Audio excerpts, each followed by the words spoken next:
everyone. Welcome to the inaugural Happy Nipple podcast.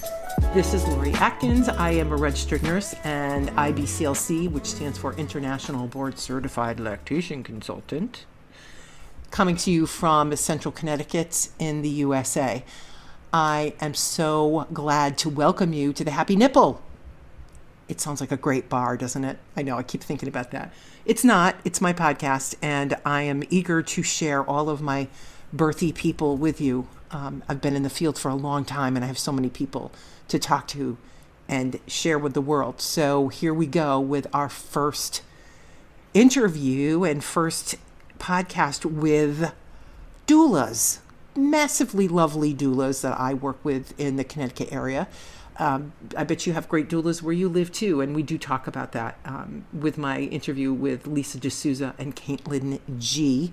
I learn things every week, and I feel like, I need to share this. So we're going to be offering every week that we do a podcast our nip tip of the week. I know, I'm having way too much fun with the nipple thing. But our nip tip of the week this week is something that I find myself saying often, and that is babies breastfeed with their whole face. And people look at me like, what? So what I mean by that is that if you think about the latch, the almighty latch, everyone worries about latch. And until you breastfeed a baby, you don't really know what that means and how important it is. But latch is really not that complicated. And think about babies using all of their stuff to get milk out, not just their mouth, not just their tongue. They use their face. So if babies are sitting on the tip of a nipple, it usually, number one, hurts. Number two, they don't get as much milk out. So if they open wide and get that nipple deep in their mouth, then guess what? Their cheeks and their jaw hit the breast, and their tongue can do what it needs to do and massage underneath the areola, and the lips create a seal, and the baby breastfeeds with their face. The face is really pretty much jammed in there. Nose is elevated off safely. Don't worry about their nose, but babies breastfeed with their face, their jaw, their tongue, their lips. Everything is involved in getting milk out. So think about that when we talk about latch. That's a great introduction, and we'll have more discussion in more episodes as we go forward. But I wanted to bring up a thing that I've been saying a lot in the last 2 weeks or so, is that babies breastfeed with their whole face. So nip tip of the week, we'll come up with some fun music about that. Anyway, that's it on my end. I'm glad to meet you. I'm glad you're along for my journey. I hope you stick around and listen to our wise, wonderful doulas coming up next. Thanks for listening. And so we're going to say good morning, everybody. This is the inaugural Happy Nipple podcast. And I keep saying the word excited. I said to my son, I'm like, I have to stop saying excited. And he said, well, it's because you are. So I am so excited to see your faces. This is Sousa of Compass Wellness, and Kaitlin G with Kaitlin Kaitlin, how are we saying your business name? Just with Kaitlin. Nice with and Kaitlin. simple. I love it. I love it, love it, love it. So, ladies, give me a little intro about yourselves. I know so much about you, but I want the world to know a little bit more about you. Can I go first, Kaitlin? Yes, go first. Of course you can. You're on the top of my screen, friend. You go first. Okay, so I own Compass Wellness Center, which is in New Britain, Connecticut, and we are kind of like a full service perinatal center. So everything that we offer is either catered towards expecting or new parents or infants and children. Quick little rundown of what we have in the office. We have lactation support. We have photography. We have a pediatric occupational therapist, a pediatric physical therapist, Reiki, postpartum doula, birth doula, 3 massage therapists, 2 of which specialize in prenatal and postpartum work. We have a chiropractor practice downstairs. We have a store called Bean Tree Baby that specializes in baby wearing and cloth diapers. And we teach classes. We have a community room that lots of different providers, both inside and outside of the building, use for teaching and workshops. I'm also a Spinning Babies parent educator, so I teach Spinning Babies classes. I'm an abdominal therapist now, which is also known as Arvigo or Mind Abdominal Work. And yeah, I'm a birth doula as well. So those are all the things we have at Compass. Oh, that's all? That's all we That's got. all. God, it's just astonishing you have all those services under one roof. I love it. I love watching your business grow. I think it's so cool. Yeah. We started off with 3 of us on one floor of the building, and then eventually we took over the whole building and grew. So it's been pretty awesome. It's amazing. Caitlin, Yeah. tell us a little bit about what you do. So my name is Caitlin G of With Caitlin. I'm a licensed massage therapist and a lactation counselor, recently a postpartum nutrition coach, which I'm very excited about, and a pregnancy and postpartum doula.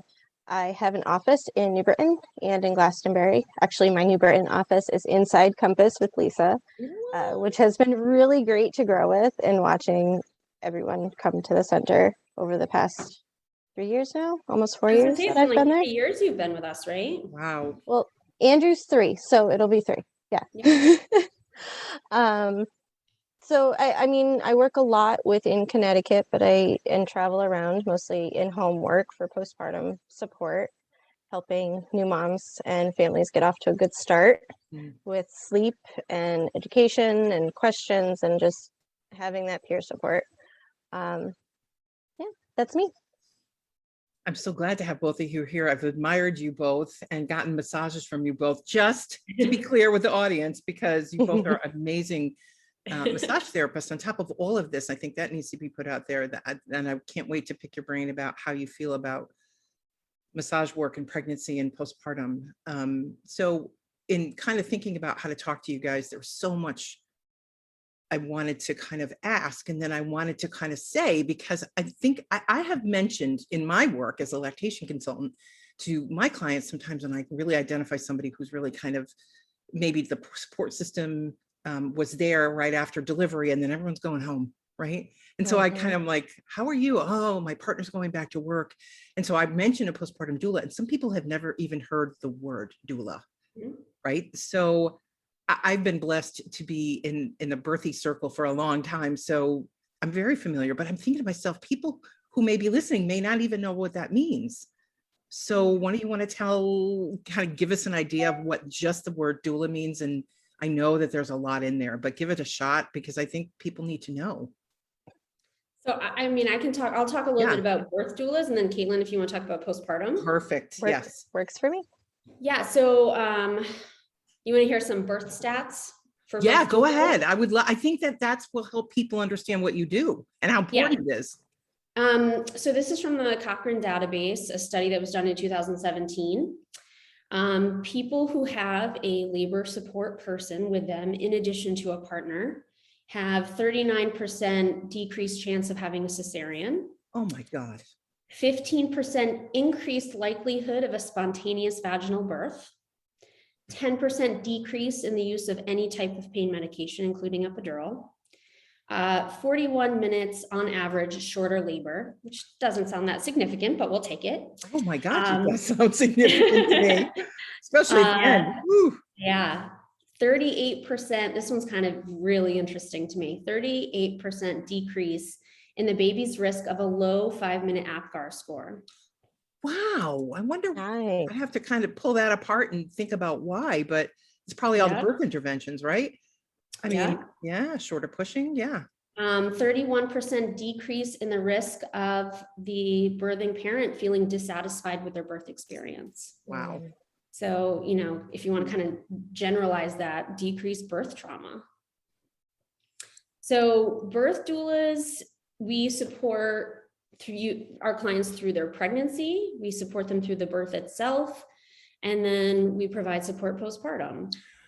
It's different than the actual in-home care that a postpartum doula does.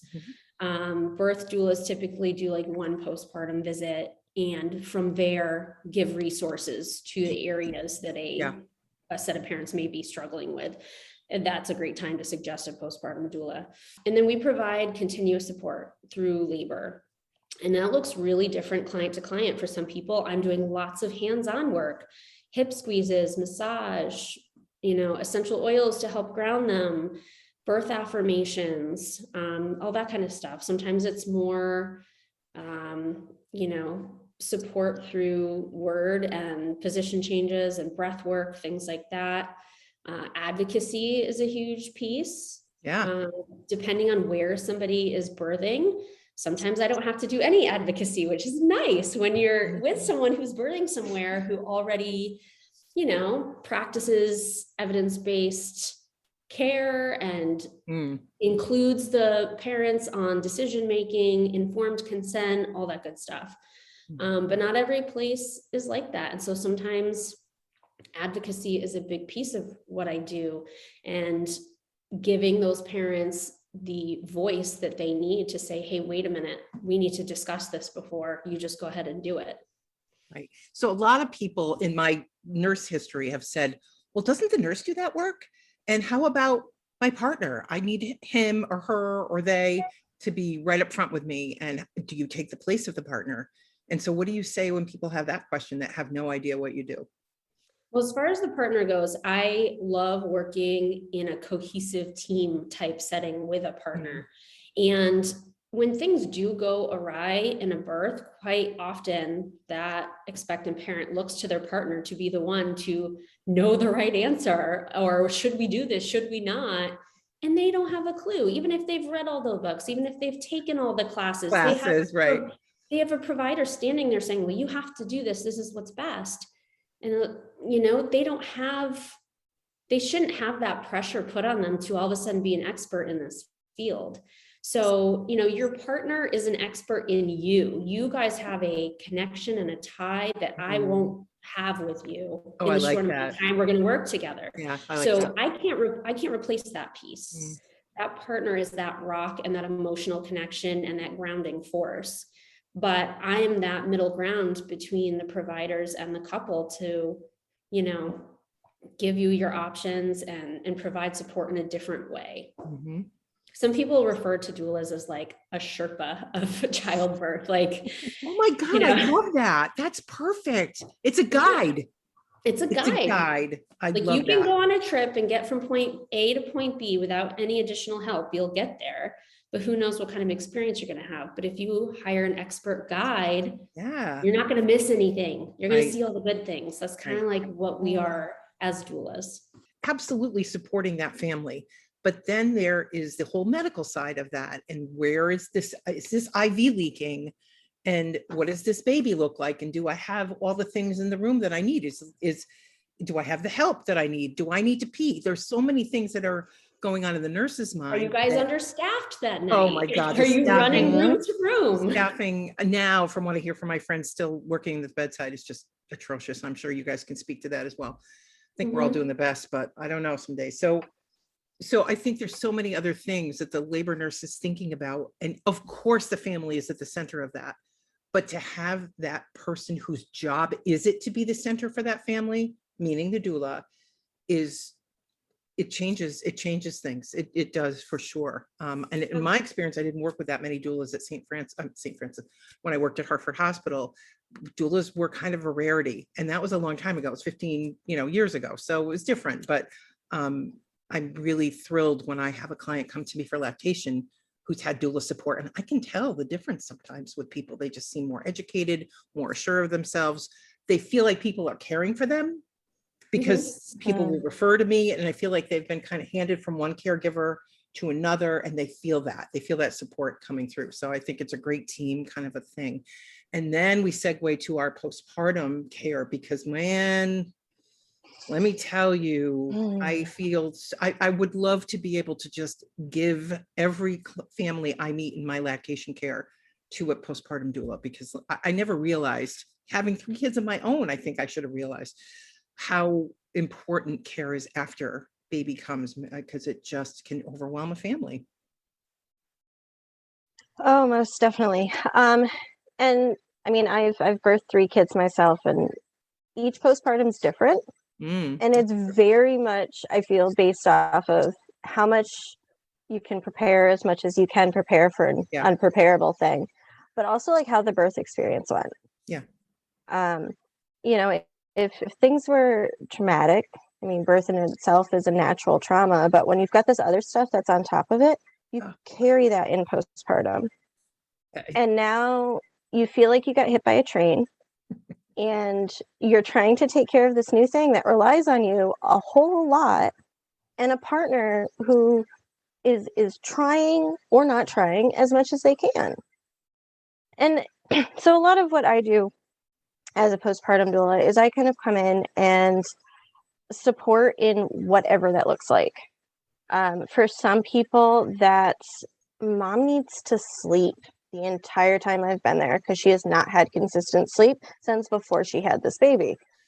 So, I mean, she'll sleep the entire time, and I'll help, and I will cuddle and snuggle that baby and help out with answering any lactation questions that I can answer. And I can also point them in the direction that they need for any support that I can't do. And a lot of people, I want to go back to that snuggling the baby. A lot of people think that that's all we do. No, it's not.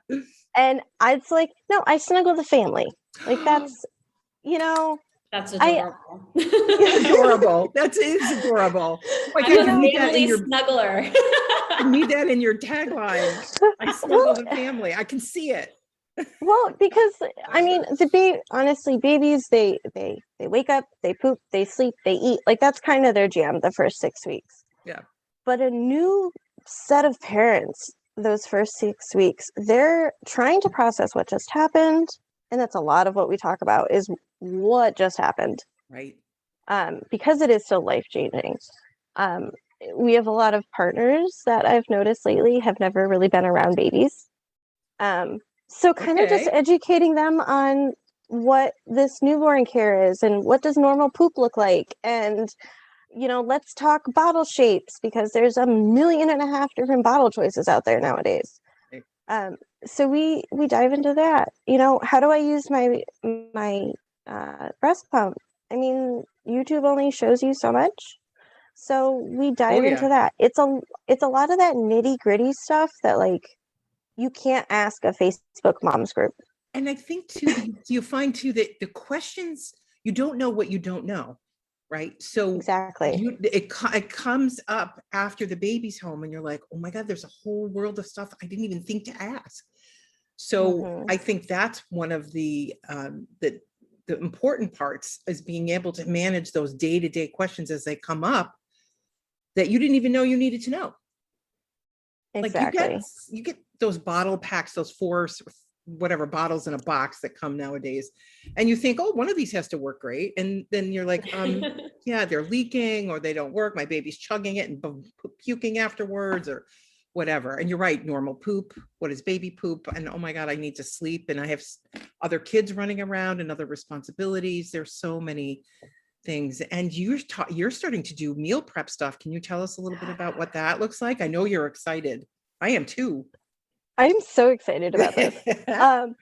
So this actually started for myself in my last pregnancy, and because food is always a thing postpartum. Like you're either eating out or people are dropping off random things that you may or may not like. Yes. But you tell them you like it because it's a nice thing. You don't want to turn away that cabbage soup, and inside you're right. Exactly. So there's 2 things that I do. I either help out a family during their pregnancy, like towards the end, and we fill the freezer. Essentially, we meet ahead of time to kind of talk about what they're hoping for in their diet. Like some people really want to add fish into their diet, but they hate it. So we kind of talk about what that could look like.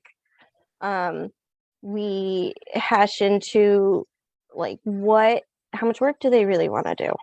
Like, are they someone that can add, you know, this bag, and this bag and make a beautiful meal? Or do they want something that they can just throw in really quick? So we talk about what that looks like. And then I give them a menu about a week later, and they can either make edits as they want. If there's something like, this doesn't really sound good. And then I spend a whole day where I come in to their home and make all this wonderful food and set it up either in the fridge or the freezer, matters how close you are to your due date. And the best part about all this is it's super nutrient dense, which we're way depleted postpartum. Just from all those months of growing a baby, most of us started off nutritionally depleted before we were even pregnant. And now you're trying to recover postpartum. at a depleted state, and you might be trying to sustain another human life with your body still. So all of this is, the point is ease and recovery. And that's, and we get to do it through food. Think about how much love and happiness comes when you think about your favorite meal. Right. And so I shove as much love as I can into these meals.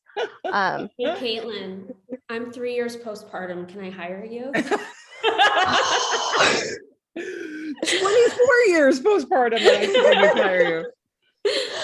Honestly, I've had a couple of friends ask that, and I'm sure we can come up with like something special for the years the postpartum doula meal plan. Yes. You know what I love about this is that, again, it's one of those things I don't think that families think about. They think, and I used to say, and I'll tell you what I still say: get your takeout, get your Grubhub, your food, whatever. Get that list. It's okay. I say to people, it's okay.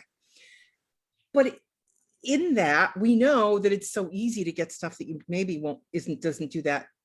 And it's okay to do that. I'm not saying it's not, but wouldn't it nice to know that you have this bag of wonderfully ready to go food that you can throw in the crock pot, right? You do some crock pot stuff and let it cook all day. And you know that that's maybe not Taco Bell. Not saying anything bad about Taco Bell. I mean, you can totally survive off of fast food. Yes, like yes, you we can. But you're going to feel so much different. Your recovery is going to be so much different based off of what you eat. That's like a cellular level thing. Right. So a lot of this fill the freezer stuff is like supplemental.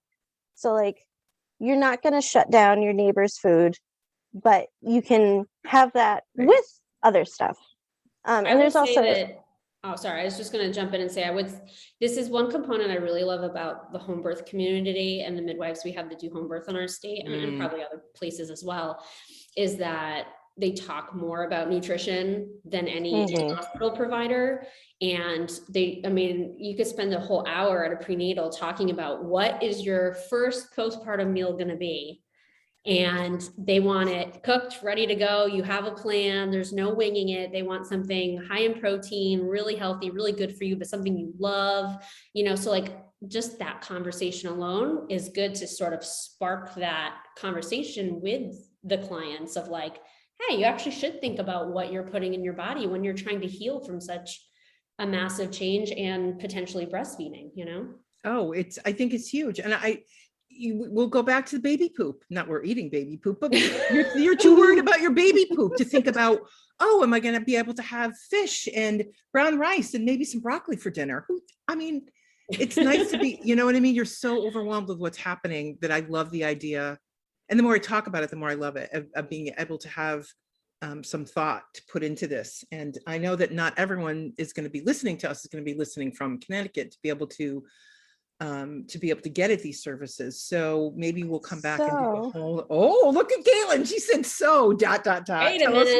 Tell us more. So because I've had a couple of people out of state reach out to me through my social media stuff. So I'm doing a virtual option actually. So we have that same conversation that we would have in home virtually. And then I send you a menu with some recipes and some good ideas and things to have on hand. And so you don't get the hands-on support of nutritional support. You get the plan though. But the shopping list, because that would be who walks into the store and goes, I don't know, that looks good. It's green. I mean, you get a menu, you get a couple of recipes, you get an ingredients list. And it's not nearly as extensive as what I do for Fill the Freezer, but it's enough that you can hand it off to your mother-in-law when you come home. I love that. And she can cook you a bunch of stuff for the first week. Somebody who says, how can I help? Because people do that all the time, right? Oh, what can I do for you? Here's a recipe. Here's a recipe. This is how you could help. Could you make this for me? Wow, that's amazing. And I love that. So that I'm very excited to be doing, just because, like you mentioned, getting people thinking about their food and their recovery with food, because that's the foundations for it all. Right. So I like the idea that we're talking about virtual stuff, because look at what we're doing right now. And because the last 2 years of our lives have been kind of upside down and inside out. So I wanted to pick both of your brains today about how you feel pandemic stuff has changed what you're doing for families. And as we go forward, I mean, things change all the time. And now Lisa and I were talking before you jumped in, Caitlin, about the mask mandate in Connecticut. I should tell everyone that we're in Connecticut. In schools, it's kind of being optional and we're starting to move, but it's been so hard for parents having babies in the last 2 years. I know what I've heard from my clients, but tell me a little bit, Lisa, about what you've heard and what you've seen and how things have changed. Yeah. So, at the very beginning, I'm sort of grateful where I am, the places I like to practice. I actually only did Zoom virtual support twice during the pandemic. Wow. I've been fortunate enough to continue doing in-person just about the entire time. I do a lot of births at Manchester Memorial Hospital here in Connecticut, and luckily they have never pushed away the doulas that are on their registered list, which I'm on. So I'm really grateful for the places that fought for us, because I'm sure there was a lot of heavy influence to try and shut doulas out. So I'm really grateful to the places that realize we are a part of the birth team and not just a visitor, which a lot of other hospitals think of us as. A lot of my doula friends who do a lot at Yale, they moved to almost exclusively virtual for that first year. Which wow. I mean, us doing this literally, like I'm at home watching my client in labor at the hospital. I only did it twice. So it's probably why it never felt comfortable. I think it got to a place of feeling comfortable for the doulas that were doing it a lot. But I mean, even this is hard for me. Like, I want to be sitting in a room with you right now. I think it's hard for all of us. I totally get that. We are we are those touchy-feely birthy people on purpose. And so that is hard for us. I want to hug my clients and I'm elbow bumping everybody. And I'm like, ugh. I know. Yeah, I can't even imagine having to do all of that support that you do. That's such some important support. Virtually. In the very beginning, there was, it was so scary. There were so many unknowns. Right. I actually, a few months ago, connected with another massage therapist who is in the perinatal realm. And we got talking, and it turns out she was the very first pregnant woman to contract COVID in Connecticut. Oh my. She contracted COVID at 32 weeks. She lives down in Fairfield County, and her husband worked in New York City and unknowingly brought it home. Oh, yes. So she was in the hospital 32 weeks pregnant with her first baby with COVID. Everyone's in hazmat suits. And I mean, this was, March 17th was like the shutdown. I want to say this was like March 23rd. So right as things were kind of, we're all realizing that our lives were changing. Yeah. So husband wasn't allowed there. They wanted to do a C-section right then and there and then put her on a ventilator. And she said no. She was like, give me 12 hours. Let's see if I get better in 12 hours. Just give me 12 hours. So they did. And her O2 raised just enough that she avoided the ventilator, and they decided to let her stay pregnant a little longer. But she ended up being able to be discharged 6 days later, went home. With pregnant still? Still pregnant. Wow. And then she developed preeclampsia, which I have another thought process on preeclampsia during COVID too. And so she ended up going in and having to be induced, no partner. And at that time, like, they weren't even FaceTiming. Nobody was even like thinking like, let's do that yet. So she was just in isolation with a bunch of strangers in white suits. And as soon as baby was born, went off to the NICU, and she was separated. She met her son when he was 6 days old. She was COVID positive. She was COVID positive. And then when she finally got to meet her son and finally got to go home, she was told to wear a mask around her baby. So for the first 6 weeks, her and her husband wore masks in their own home with their baby because didn't know any better. So like, that's the world we were living in 2 years ago, almost 2 years ago. Wow. When you talk about trauma, holy mackerel. That's a lot to work through. Yeah, that is a lot to work through. But even now, some things haven't changed yet. If you test positive, your partner tests positive, your partner can't come be with you. In the hospital? Is that what you mean? Yeah, depending on which hospital you're delivering at. Even here in Connecticut, it's different hospital to hospital. As of like today, February 28th, 2022. It's still very varying, but if you test positive, depending on where you're going to deliver and you have going in labor, your partner may not be able to come. How do you feel like families have weathered through this? What are you hearing from them? Well, I have a lot of friends in the mental health field who are very overwhelmed with parents who are suffering with mental health. And, that's always been a thing postpartum, but it has skyrocketed. Like, it's tough for me to find a good perinatal mental health counselor who has space to take on someone new. Like, we're fishing around trying to find someone who has a spot available to take this new mom who has dealt with great trauma. And that's scary. It's hard because in the past that wasn't an issue. It was like, oh, go see so-and-so. They're fabulous. Right. They've got space. It's not like that anymore. They're all so overwhelmed and so busy. Which, that's like, going to be another, we are going to be addressing that in another, definitely in another episode of the Happy Nipple for sure. That was going to be my first thing, because I it's urgent and it's alarming how many families I find are just shell-shocked after going through what they've been through. And then postpartum, Kaitlin, tell me a little bit about what you're finding for families, right? That's a whole nother world that opens up. Oh, if grandparents are sick, and how much are you masking? And do we have the toddlers around the baby? And I know. Yeah. So when the pandemic first hit, isolation. Right. That was everybody went down. I mean, there's already a little bit of isolation that happens in postpartum anyways, because like you're home and not really going anywhere. Right. With the pandemic, it was, you're really not going anywhere and nobody's coming to you either. And it was, I mean, you've got two people that, as I just described earlier, went through this massive process and now they're sitting in a house by themselves. And this was before a lot of like virtual support groups were really started up. And even then, it's not the same as showing up to a support group after you just managed to get both of you out of the house dressed. Like, that's much different. So there was a lot of isolation.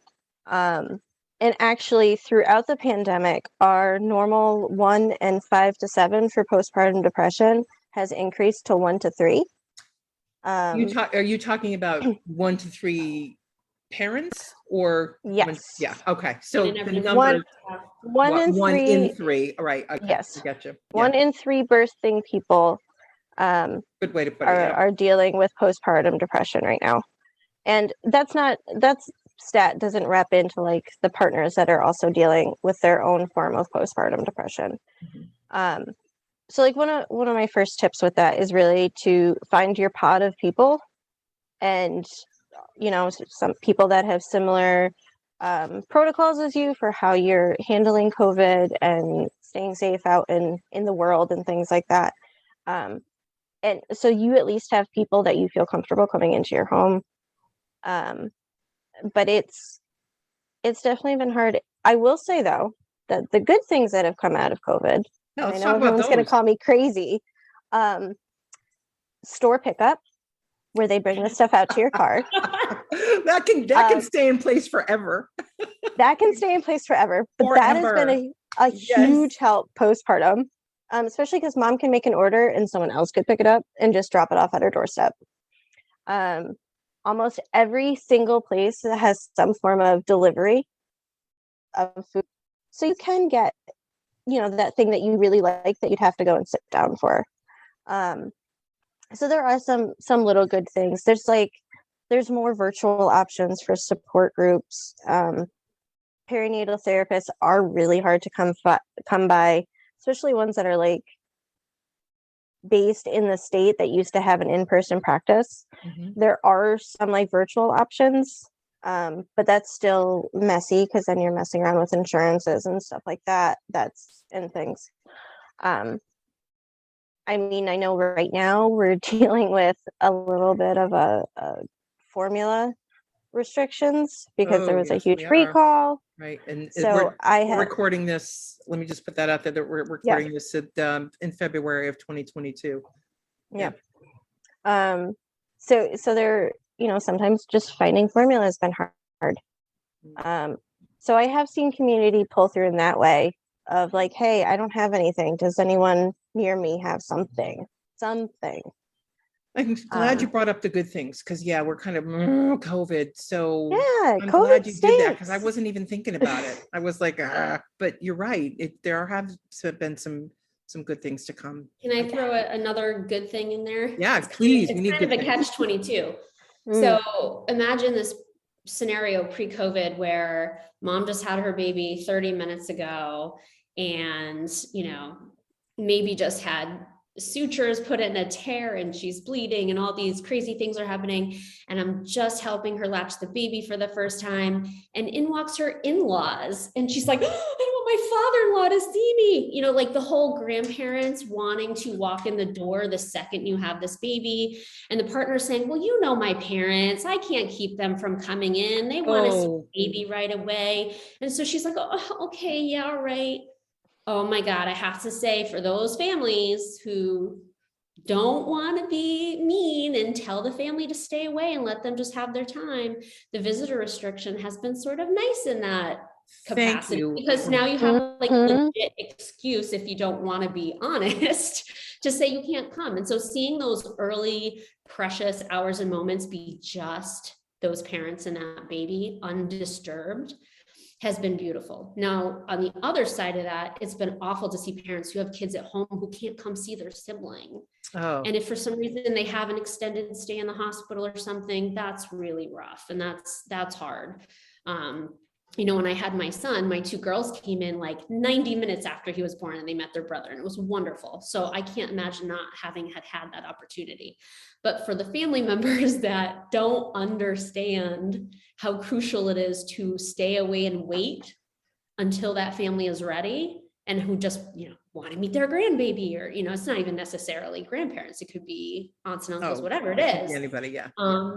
It's been really nice to sort of see that situation forced where those parents and that baby get to just bond and not worry about that. I got to tell you, somebody who worked in the hospital at the bedside and got kind of, oh, could you come back later? As there's 15 people around this new mom, and I have walked in the room and seen a mom with a hooter hider. Do you know what those things are? Yeah.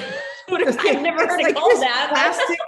This plastic thing that kind of juts out from your head, and it's like a cover, a breastfeeding cover with this thing, and she's underneath this hooter hider in the bed. I'm a nurse for the first time. And I'm like, I'm walking in as their lactation consultant to the bedside, and I'm like, can I help you?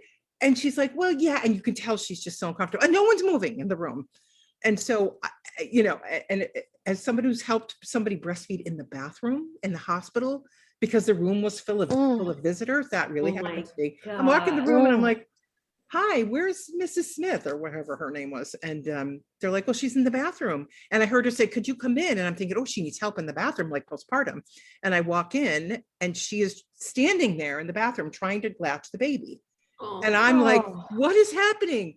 And she said, oh, I have all these visitors. And I said, I'm going to clear out this room. And she said, oh no, please don't. Aunt Lucy just came from Philadelphia. I don't want to upset her. I'm like, and that's a true story. So as I have heard the same thing, Lisa, for my clients who are thrilled that they don't have to worry about their wonderfully well-intentioned family. For family members who are hearing us, I do not want to upset you, but sometimes reading the room is important and letting that family have time. And now you're right, this is a huge step in that direction.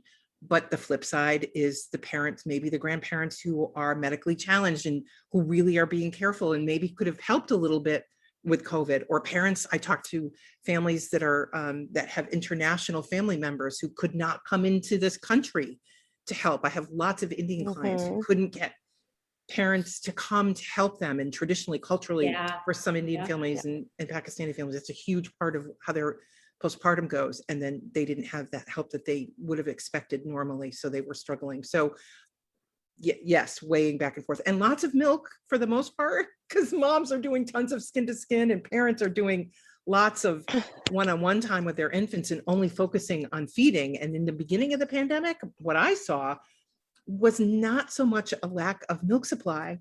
And it was really interesting to me, like, why is that? Nobody's done a study that I know of. I could look, and I wonder if it's because they just had the focus on just feeding the baby and not all of the other distractions that come with that.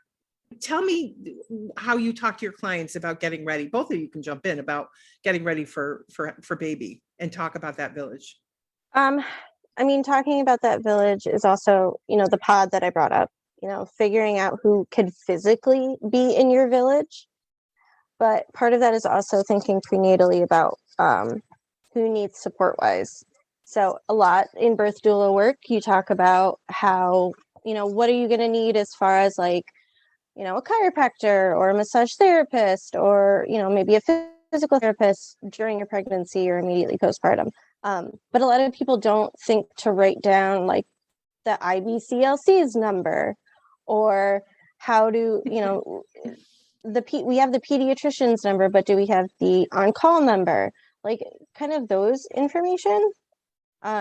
So pulling together like the virtual village as far as information, maybe a virtual postpartum support group, having that in hand, but also who in your pod can come. You may not need or want a postpartum doula, but at some point you might have a friend. So even if you don't use all of your village, you can always share it with someone else. Oh, I like that point. That's a great point. And you can always expand it. Lisa, I'm sure you can talk to this, and you too, Lori. Our referral network works more than any other marketing. And it's being able to have that continuity of care within that village at the same time. I agree. That was like one of the things I actually wanted to talk about was that, so your village can be your birth doula, your postpartum doula, pelvic floor PT. Hopefully, Laura, you're going to do something about that in the future because that's a really hot topic and so important. Yep. Lactation support, mental health support, and all these things are awesome to make the connections prenatally. You may be thinking like, I don't have any pelvic health concerns right now, but it's great to connect with a pelvic floor PET while you're pregnant, go in for an initial assessment. There's amazing information they can teach you that can help prepare you for childbirth, right? Reduce trauma to your pelvic floor. And I think that the referral piece is really important because in today's day and age, it's real easy to have a fabulous, amazing website and to have a strong social media presence, but people have to realize that doesn't mean that that person is stellar at what they do. It's awesome when they're both. Marketing, but not necessarily stellar. It's amazing when they're both, when they're incredible at what they do and they have the good marketing piece. But it's really important to not just go based off of a really fancy website or really cool content that's real easy to grab from other sources to put up on your social media, So I think referrals are really important. Like if you are brand new to, the pregnancy world in your local community, maybe you don't have a lot of friends that have had babies recently, you really don't know where to start. Joining, like a good place to kind of start is you can join some Facebook mom groups, get some recommendations of where to start from.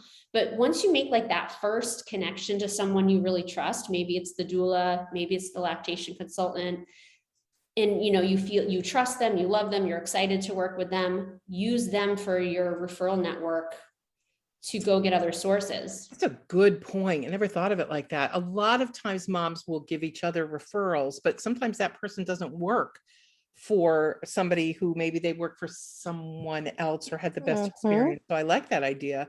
And I also want to add to, as a, in a provider perspective, because I know that there's a lot of birth workers that are probably listening to this. Network as much as you can, because it benefits you as in referring, but it also benefits your clients that you're working with, because like Lisa just said, you can then have, here's A, B, C, and D, find the person that fits for you, that works for you, and being able to provide that options as a provider yourself. Do you find most doulas give you the option do you guys do like a meet and greet with people? How does that work? When people do a consultation with me, one of my first questions is, have you already had interviews with other doulas, or do you have any other interviews set up? And if they say no, I straight up tell them, do that, because either you have a gut feeling about me that meeting with other people is just going to reinforce, or you're going to find someone you connect with even better. And and that's for any professional. Like if someone meets with an IBCLC and they try a treatment plan for a while and it's not working. Oh, sure. Especially something like breastfeeding support, it varies so much source to source. And so you don't have to just accept the care as this is how it is. We all operate differently in all these different facets of support. So I think that's really important too, is people knowing like you don't have to stay with someone if it's not feeling like the right fit. If it's not working for you. For you're giving clients suggestions wherever they live, how do you tell them to find a doula? So nationally, somewhere you can kind of start that's decent is doulamatch.net. I actually let my profile on there lapse and I need to update that. But what's nice about it is there are lots of testimonials on there. So after you work with a client and everything is said and done, you can send them a link and ask them if they'd like to write a testimonial for you. And honestly, there's actually not so good testimonials on there too. There's a real honest feedback for people on there, but you can see what aspect of support are people raving about for that particular doula. Mm-hmm. And a lot of times, I've had people reach out to me and say, hey, I read your testimonials on that website and somebody talked about how wonderful you were with their VBAC, and I'm hoping for a VBAC. So that's a nice, connection.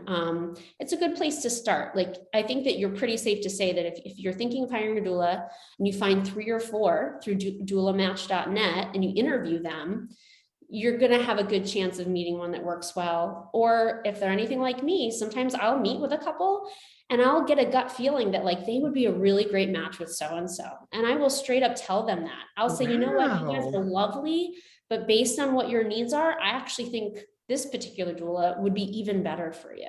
Well, how cool is that? When does your plumber send you to another plumber? It's such a good match for me, Smith family. Well, hey, listen, you know what? Like, something you asked me, Lori, to think about for this podcast was, what is one of your greatest challenges? And, in this job. And for me, it's my work-life family balance and being away from my kids for those really long marathon births where I may be gone for 3 days. And I need to love that family as much as they love me to make it worthwhile to be away from my family for those 3 days. So I don't want to encourage someone to hire me just because I want the income. I need to love you because I'm going to be away from my kids for a few days, possibly with you. And it needs to be a two-way street. I'm almost interviewing my clients as much as they're interviewing me. Wow. So it's a great point. Kaitlin, what's your challenges and joys? Similar to Lisa's. I mean, I have a bunch of kids and a business myself. A bunch of kids. I got a bunch of kids. I get a bunch of kids. Last count, there may be 7. I don't know. Maybe 6. They're in there destroying the living room. There's just a bunch. A bunch. I love that. Like, if I'm gonna come snuggle your baby and be invited into your postpartum space, snuggle your family.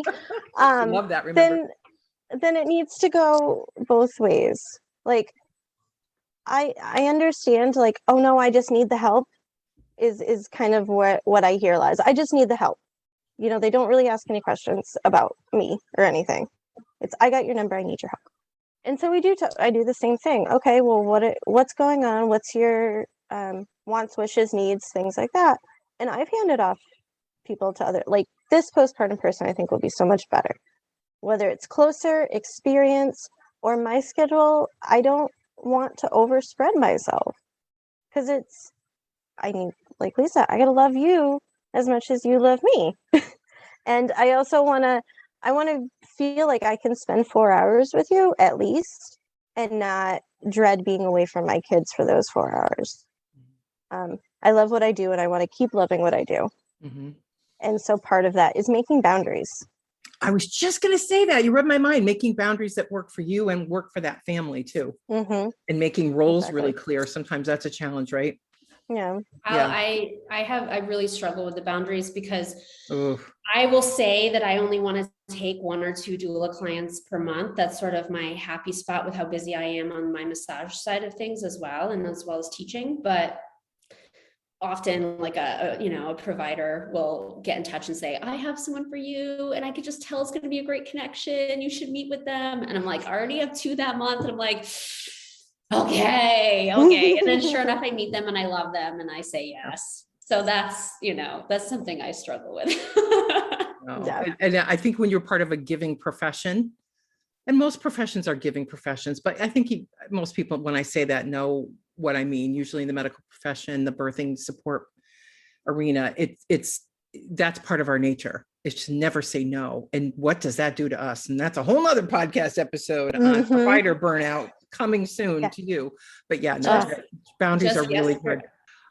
We got to wrap up, but Lisa, I wanted you to tell me, I just tell people how to find you. And again, we'll have this written down somewhere with websites and such, but just give us an idea where people can send you a message.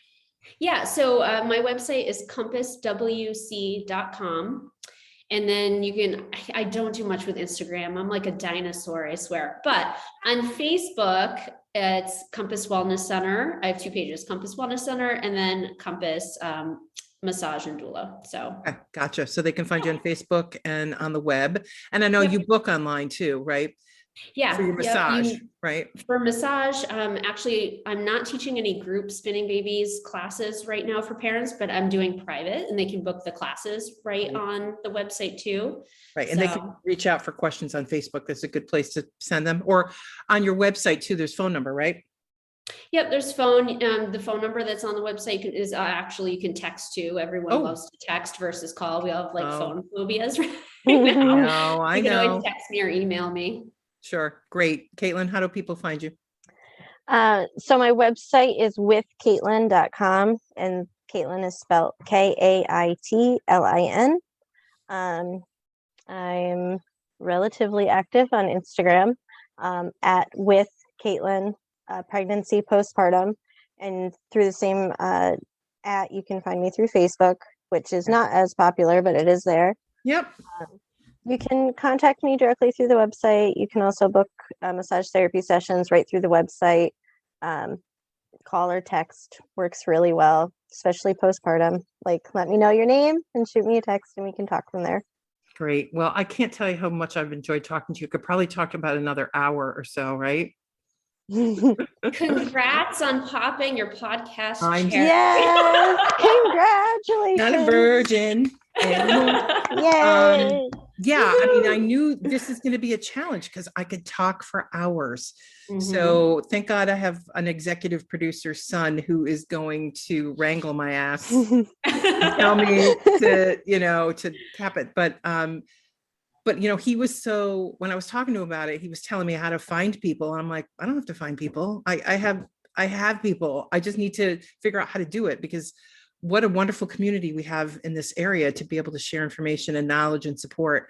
And I think even if you don't live in Connecticut, I think it's something that we can extrapolate anywhere. That's why we can talk about local stuff, and then I want to expand it as we go. And I bet you that I will have both of you back at some point and we can chat some more, but I really appreciate it. It was really fun. And thank you. And so this will be up and you can link and all of those good things. We'll do all of those social media thingies as we go along. But thank you so much for having me. Thank you for having me. Bye.